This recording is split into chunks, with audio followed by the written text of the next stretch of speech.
C'est essentiellement le souci politique. C'est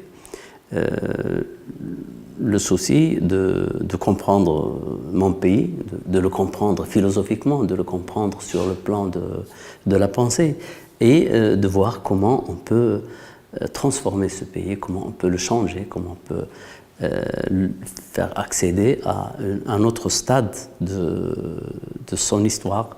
Mais pour changer le peuple, comme on l'appelait à l'époque, il faut le comprendre. Et ce peuple, il est quoi? À cette question, c'est-à-dire le peuple ou le nous, ce nous total que présentait la réflexion au Maroc, il y avait des propositions de réponse. Il y avait les traditionalistes qui disent que le nous, c'est ce que nous avons déjà été, et nous avons toujours été, et restons comme ça.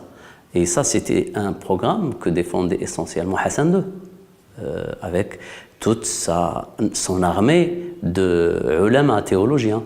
Il y avait aussi les modernistes qui proposaient, dont Abdallah al-Aroui, qui proposaient qu'on s'insère dans le mouvement de l'histoire humaine et qu'on passe par toutes les étapes pour justement arriver à la modernité. Il y avait les salafistes de l'époque, Al-Fassim, il y avait aussi d'autres qui considéraient que le corps, c'est le peuple, le corps marocain, c'est un corps arabe essentiellement, et que son patrimoine, son moi, son corps se trouve dans les textes dormants de l'époque de gloire des Arabes, et qu'il suffit d'analyser pour trouver les formules, analyser ces textes. Alors que moi, j'avais déjà trouvé une relation avec les philosophes postmodernes, et je ne pouvais pas comprendre qu'on peut parler du passage de l'implication du corps sans tenir compte de ce que les gens vivent. Et surtout que j'avais dans ma tête le leitmotiv essentiel de 11e thèse sur Feuerbach de Karl Marx, dit que les philosophes ont de tout temps essayé, n'ont fait que expliquer le monde de différentes manières. Il faut qu'il s'agisse de le transformer.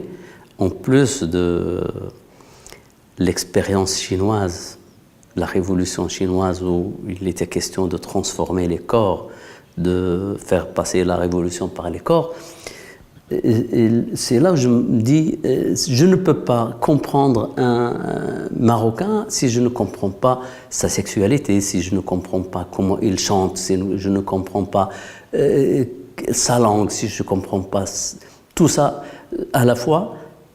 Il faut que je le comprenne, il faut que j'en tienne compte.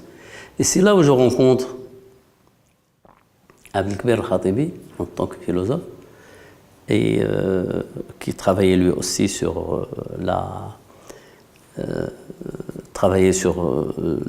même chose, mais d'un autre point de vue, anthropologique. Mais comme j'avais déjà compris qu'il n'y a pas de cloison entre philosophie et anthropologie, et donc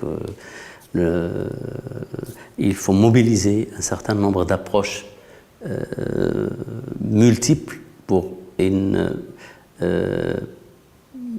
lecture plurielle du corps marocain dans sa densité. Et c'est là où je me dis que le passage, du moins au niveau de la réflexion à la postmodernité, était nécessaire pour moi.